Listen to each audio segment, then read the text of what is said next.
गोदावरी तिघांचा बुडून 2 मुली, एका महिलेचा मृत्यू. मोहळा गावावर शोककळा.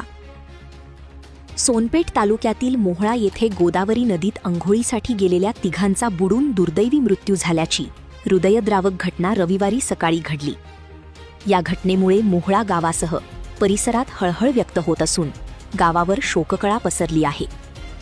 मिळालेल्या माहितीनुसार मोहळा येथील समीक्षा उत्तम जाधव वय 16 वर्षे, उत्कर्षा उत्तम जाधव वय 18 वर्षे आणि सिंधू दत्ता जाधव वय 45 वर्षे हे रविवारी सकाळी 7:30च्या सुमारास गोदावरी नदीवर अंघोळीसाठी गेले होते.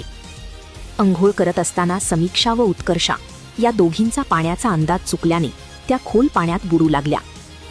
दोघींना बुडताना पाहताच त्यांना वाचविण्यासाठी सिंधू जाधव यांनी तत्काळ नदीत धाव घेतली. मात्र पाण्याचा खोलीचा अंदाज न आल्याने त्या देखील पाण्यात